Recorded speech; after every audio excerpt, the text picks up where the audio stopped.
اچھا ان کی ٹریننگ پھر آپ لوگ کرتے ہیں، کتنا ٹائم ڈیوریشن ہوتا ہے؟ جی مختلف قسم کی ٹریننگ ہماری پورا سال جاری رہتے ہیں، اور ان کو جو ہے خاص طور پر فرسٹ ایڈ کی، فائر فائٹنگ کی، ریسکیو میتھڈ کی ٹیکنیکس بتائی جاتی ہیں، اور ٹیررزم کے حوالے سے سیفٹی میجرز جو ہیں ان کے بارے میں بھی آگاہ کیا جاتا ہے، یعنی لوگوں کی ہیلپ کرنے کے مختلف طریقے بتائے جاتے ہیں۔ اچھا سول ڈیفنس میں مختلف شعبہ جات بھی ہوتے ہیں؟ جی بالکل، ہمارا ایک اہم شعبہ جو ہے، جس طرح آپ نے ذکر کیا، وارڈن سروس ہے، جن کو ہمارے عرف عام میں رضاکاران کہا جاتا ہے، یہ لوگ ہیں۔ اور دوسرا ایک اہم شعبہ بم ڈسپوزل اسکواڈ ہے، جو کہیں پر کوئی بم وغیرہ اگر پڑا ہو، اس کو ناکارہ بنانا ہے، یا ہینڈ گرنیڈ ہے، یا خودکش جیکٹ کہیں ہے، اس کو ناکارہ بنانا ہے تو بم ڈسپوزل اسکواڈ جا کر اس کو ناکارہ بناتا ہے۔ اسی طرح ایک اہم شعبہ انسٹرکشنل اسٹاف کا ہے، جو مختلف جگہوں پہ جا کر کمرشل سیکٹر کو، انڈسٹریل سیکٹر کو، ایجوکیشن سیکٹر کو، اور مختلف شعبہ زندگی سے منسلک افراد کو سیفٹی کی اور سیکورٹی کی ٹریننگ دیتا ہے، اور ان کو بتاتا ہے کسی ناگہانی آفت کی صورت میں یا انسانی پیدا کردہ مشکلات کی صورت میں انہوں نے وہ اپنی مدد آپ کے قابل کس طرح سے بننا ہے۔ اچھا انسانیت کی ایک خدمت ہو جاتی ہے، یہ تمام جتنا بھی پروسیس ہے اس میں مین مقصد انسانیت کی خدمت کرنا ہے۔ اچھا ایک دو سوال ہیں، یہ بتا دیں کہ اسکاؤٹنگ بھی ایک اسی طرح کا ہے کہ مختلف ڈیزاسٹر ہوں تو اس میں ہیلپ فل آپ ہو سکے معاشرے کے لیے، اسکاؤٹنگ اور سول ڈیفنس میں کیا ڈفرینس ہے؟ دیکھیے بنیادی طور پر یہ دو ایک پلیٹ فارم ہیں جو رضاکارانہ خدمات انجام دینے کے لیے۔ اسکاؤٹنگ کا ایک اپنا سکوپ ہے اور ان کا اپنا طرز عمل ہے، اور زیادہ تر وہ لوگ جب شہر سے باہر جاتے ہیں اور وہاں پر کس طرح کی لائف ہوتی ہے، یعنی جیسے حالات ہیں اس کے مطابق رہنے کا ڈھنگ سکھاتے ہیں، جبکہ ہمارے سول ڈیفنس میں وہ رضاکاران اپنے ملک و قوم میں وہیں رہتے ہوئے جہاں آپ روزمرہ زندگی گزار رہے ہیں، ان حالات میں آپ اپنے کاموں کے ساتھ ساتھ دوسروں کی ہیلپ کس طرح سے کر سکتے ہیں۔ تو بنیادی طور پر یہ والنٹیئر فورس ہیں، رضاکارانہ خدمات انجام دینے کے دو مختلف پلیٹ فارم ہیں، اور میں سمجھتا ہوں کہ ابھی یہ بھی کم ہے، اس سے زیادہ ہمیں اپنی قوم میں رضاکاریت کا جذبہ پیدا کرنا چاہیے۔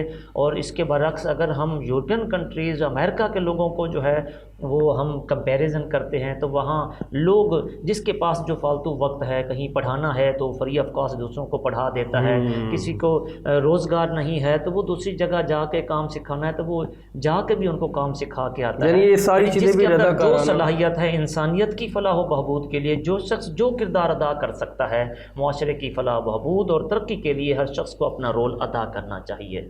بالکل۔ اچھا 1122 بھی ہمارے اس صوبہ پنجاب میں اپنا کردار ادا کر رہی ہے، تو یہ بھی سول ڈیفنس کے انڈر میں ہی آ جاتے ہیں؟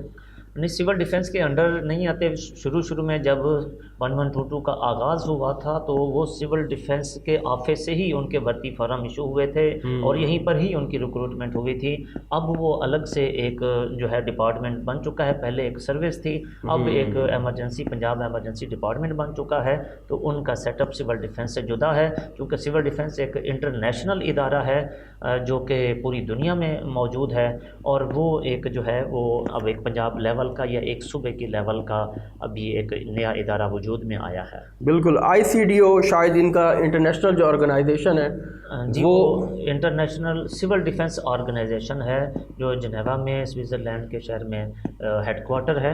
یہ سول ڈیفنس کا جو ہے ہیڈ کوارٹر ہے جو پوری دنیا میں جو ہینڈل کر رہا ہے۔ اچھا عام عوام کے لیے آپ کا کیا میسیج ہوگا سول ڈیفنس کے حوالے سے؟ جی عام عوام کو میں یہی عرض کروں گا کہ اگر آپ کے دل میں ملک و قوم کی خدمت کا جذبہ آپ رکھتے ہیں تو آپ کے لیے گورنمنٹ کی چھتری تلے سول ڈیفنس کا پلیٹ فارم ایک بہترین پلیٹ فارم ہے، جہاں آپ کو ایسی یونیفارم بھی ملتی ہے، جہاں آپ کو کارڈ بھی بنا کے دیا جاتا ہے، جہاں آپ اگر ملک و قوم کی خدمت کرتے ہیں تو گورنمنٹ اس کا اعزازیہ بھی دیتی ہے۔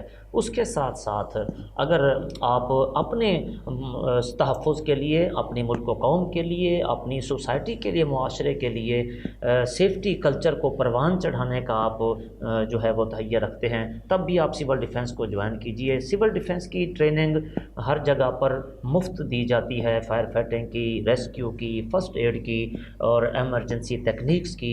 سول ڈیفنس مفت ٹریننگ دیتا ہے، لہٰذا اس ادارے کے وجود سے اپنے آپ کو آپ نفع مند بنائیں، خود بھی ٹریننگ حاصل کریں، اپنے اہل خانہ کو ٹریننگ دلائیں اور کسی بھی حادثے کی صورت میں اپنی مدد آپ قابل بنیں، تاکہ جب کوئی ایمرجنسی ہو تو کسی گورنمنٹ ادارے کے ہاتھ پر ہاتھ دھرے منتظر رہنے کی بجائے آپ اپنی مدد آپ کے قابل ہوں. تو اس ادارے سے فائدہ اٹھائیے. بالکل، بہت شکریہ عاشق حسین صاحب، بہت انفارمیٹیو تھا آپ کا یہ سیشن اور یقیناً لوگوں کے لیے بھی بہت زیادہ فائدہ مند ہوگا. میں اب آپ سے اجازت چاہتا ہوں. بہت شکریہ سر، آپ میرے پروگرام میں آئے. ناظرین، آپ لوگوں سے بھی میں اجازت چاہتا ہوں، آپ لوگوں سے ہوگی پھر ملاقات. اپنا بہت سارا خیال رکھیے گا. اللہ حافظ، فی امان اللہ.